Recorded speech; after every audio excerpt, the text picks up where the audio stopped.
Hello everyone, welcome to my channel. तो आज का टॉपिक है क्लास 8 साइंस के लिए, जिसमें मैं आप सभी को चैप्टर फ्रिक्शन बता रही हूँ। तो आज मैं आप सभी के लिए इस चैप्टर का एक न्यू टॉपिक लेकर आई हूँ, जिसमें मैं आप सभी को बताऊंगी कि फ्रिक्शन हम लोगों के लिए लाभदायक भी है और हानिकारक भी है। तो वीडियो को शुरू करने से पहले अगर आप लोगों ने मेरे अभी तक चैनल को सब्सक्राइब नहीं किया तो सब्सक्राइब जरूर करें, बेल आइकन को जरूर प्रेस करें और अपने फ्रेंड्स के साथ शेयर भी करें। तो हम लोग जान लेते हैं कि फ्रिक्शन के एडवांटेजेस क्या होते हैं। चलिए, और एक चीज मैं बता दूं कि अगर फ्रिक्शन ना हो तो हम लोग अपनी लाइफ को इमेजिन ही नहीं कर सकते, क्योंकि हम लोग कोई भी काम बिना फ्रिक्शन के कंप्लीट कर ही नहीं सकते हैं। फर्स्ट पॉइंट ये है कि फ्रिक्शन हमें क्या हेल्प करता है, चलने में हेल्प करता है। और हम लोग कोई भी गाड़ी चलाते हैं, ड्राइव करते हैं, तो वो उसमें भी हेल्प करता है। आपने कभी ये चीज सोची नहीं होगी कि आप चलते हैं तो वो फ्रिक्शन की हेल्प से ही आप लोग चल पाते हैं। ऐसा क्यों होता है? जब हम लोग चलते हैं तो हम लोग क्या करते हैं, अर्थ को पीछे की तरफ हम लोग क्या करते हैं, पुश करते हैं। तो अर्थ वापस से क्या करती है, हम लोग को आगे की तरफ पुश करती है, जिसकी वजह से हम लोग चलने में सक्षम रह पाते हैं।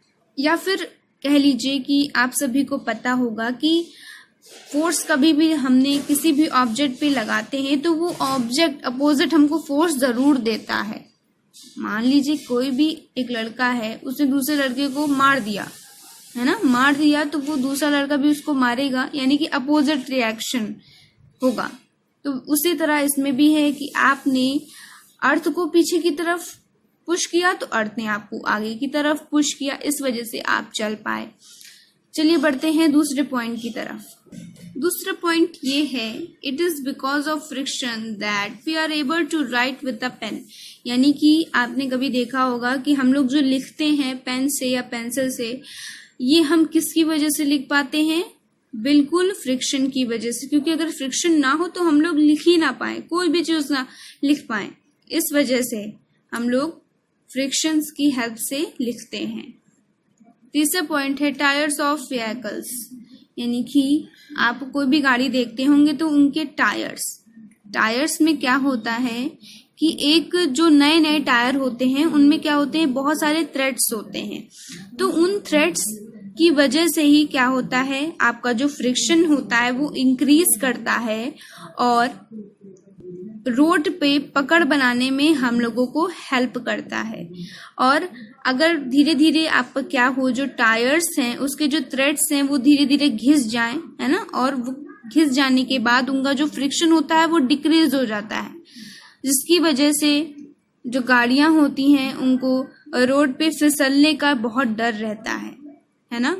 अगर फ्रिक्शन ना हो तो हम लोग कोई भी चीज कर ही ना पाए। जैसे कि आप बॉटल को होल्ड करते हैं अपने हाथ में, मान लीजिए आपने बोतल को होल्ड करके रखा है हाथ में, तो अगर फ्रिक्शन ना हो तो वो बोतल क्या हो जाएगी, गिर जाएगी। और फ्रिक्शन है तभी हम लोग उस बोतल को या फिर किसी भी चीज को पकड़ पाते हैं। फोर्थ पॉइंट ये है, friction is necessary for lighting a match stick. यानी कि आप लोग माचिस जब जलाते होंगे तो जो माचिस होती है वो जल जाती है, वो फ्रिक्शन की वजह से ही जल जाती है। या फिर आप लोग स्कूल में देखते होंगे ब्लैक बोर्ड्स पर या फिर वाइट ब्लैक बोर्ड्स पर, आप जैसे कि ब्लैक बोर्ड को ही ले लीजिए, तो उस पे हम लोग क्या करते हैं, चौक से लिखते हैं। अगर वहां फ्रिक्शन ना हो तो हम जो चौक से लिखते हैं वो हमें दिखे ही ना। तो इसलिए हमें क्या होता है कि जो ब्लैक बोर्ड की जो सरफेस होती है उस पे जब हम चौक से लिखते हैं तो वो जो चौक क्या होती है उसके सरफेस पे एकदम धंस जाती है, जम जाती है। तो हम लोग जो लिखते हैं वो हमको अच्छे से दिखाई दे जाता है। और अगर फ्रिक्शन ना हो तो हम कुछ भी लिखते रहेंगे तो हमको कुछ दिखेगा ही नहीं।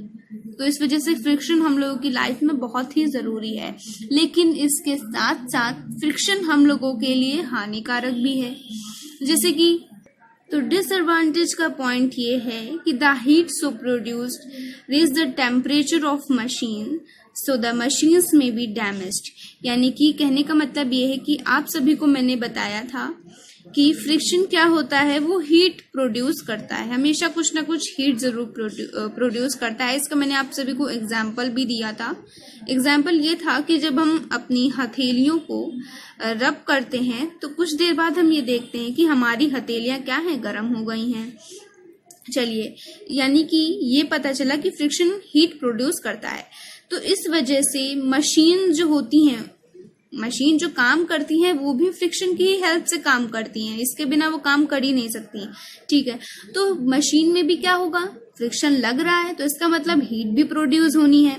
तो इतनी हीट प्रोड्यूस हो जाती है कि जो मशीन का जो टेम्परेचर होता है वो इतना बढ़ जाता है कि डर ये रहता है कि मशीन खराब हो जाती है। अब ज्यादा हीट होगी तो मशीन तो खराब होंगी ही।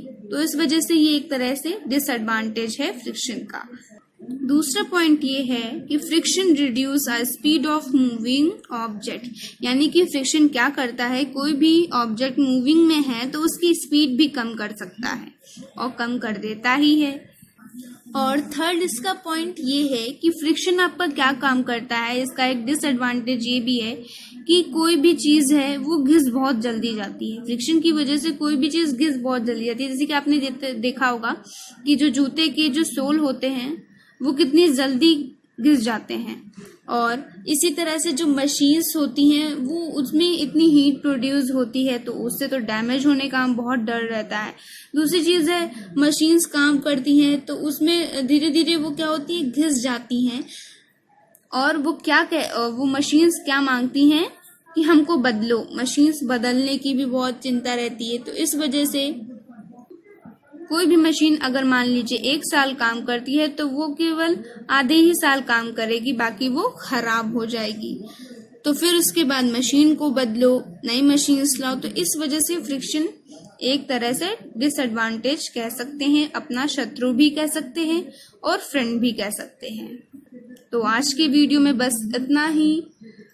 तो कैसा लगा आप सभी को आज का वीडियो, या आप लोग कमेंट में जरूर बताएं। और कोई भी प्रॉब्लम है तो आप लोग कमेंट में ये भी बता दें कि क्या प्रॉब्लम है। साथ ही साथ जाते जाते आप लोग मेरे चैनल को जरूर सब्सक्राइब करें, बेल आइकन को प्रेस करें और लाइक करें।